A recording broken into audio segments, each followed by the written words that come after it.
Hello, Steve White, Steve Arts 89. Well, credit where credit's due. I just saw an interesting video from Council of Geeks about nostalgia. And I hadn't thought about this too much. I mean, I'm aware of nostalgia, obviously. I live in it.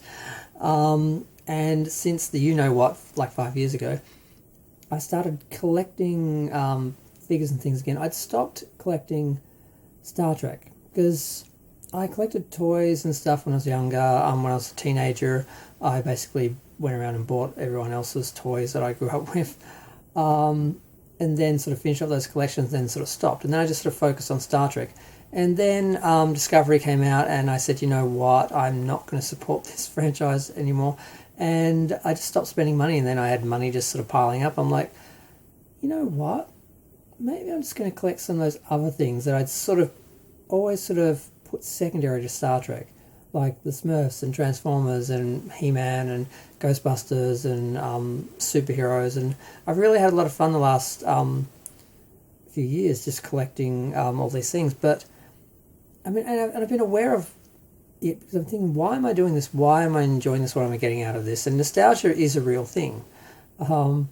And obviously, when you get older and you lose your parents, and you sort of want to hold on to something from that era and that, and toys and stuff like that are a way to do that. And I mean, as just an artist who would create things back in the day, I always liked to create things that I would see, or that either I would imagine or I'd see on TV or in the movies. So just to have these three-dimensional like figures or prop replicas of things that I watched on TV or in the movies, that just having them be real on some level, it just sort of it's just fun.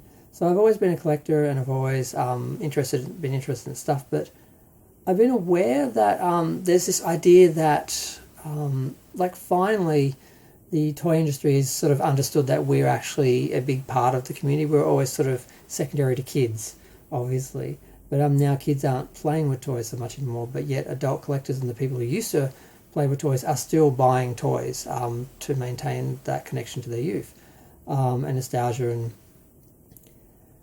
there's this idea that now kids aren't doing that, and also that there's this idea that at some point the nostalgia is going to end because all the people who are into nostalgia are they're aging, they're going to die, and that there isn't another generation coming up after them. And I sort of didn't think about it much, because I just assumed that they had their things, that they would then... So I've noticed some people...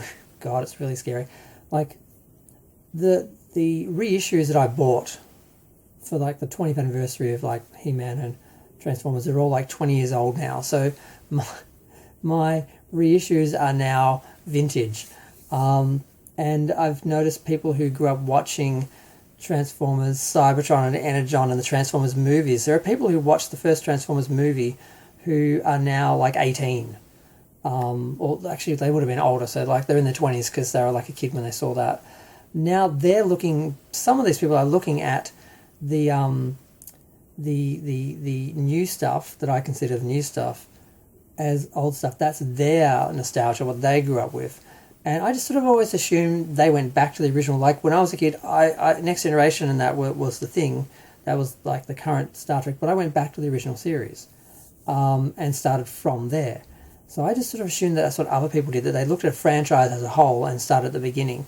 But some people, they just start off on their little niche, and that's one of the things that a lot of the studios and companies are doing, where they're just focusing on different eras and different sort of niches and that.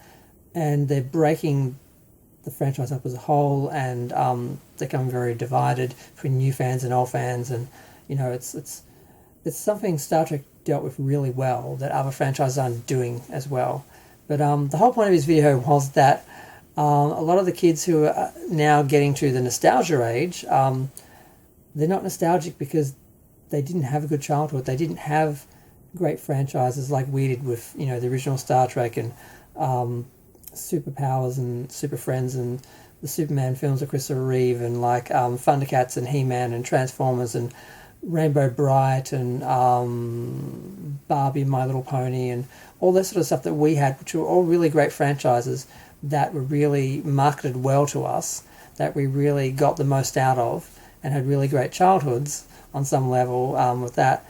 the current lot of kidults that are coming up didn't have that. They didn't really have, they didn't really want our secondhand stuff, and their stuff was crap. And then they dealt with things like September 11 and the financial crisis, and then the you know what, which you can't speak its name. So yeah, I can see why a lot of these people aren't nostalgic and aren't optimistic. And this current generation, the newest generation, is going to be worse off than the first generation. Is going to be worse off than the generation before. Things used to get better. So we had an improvement. We looked back at our parents and we could see that we had it better. This current lot are looking back and going, they had it better, not we've got it better. And so I'm like, I hadn't really thought about that. I sort of just assumed that they had their own things and that they would take the best of our stuff. But they don't want our stuff because those are our toys. And theirs are crap. So they're just, I feel bad for the next generation because they don't have, they're not having the childhoods we had. I mean, I was like a free range kid. I wasn't quite a latchkey kid because my mum was a stay-at-home mum, but it was like you still just went out and did your own thing. She was always there, but she was busy. Go outside. I just found that really interesting. I thought it was kind of sad, and I hadn't really thought about it, that these kids didn't have the same sort of childhood we had. So of course they're not going to be nostalgic for the things that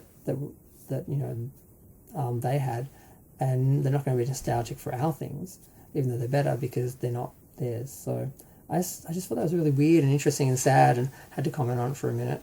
But I'm going to go. Feel free to share, like, comment, subscribe. Let me know what you think of, the generational nostalgia or lack thereof, and what it's going to do for the franchises.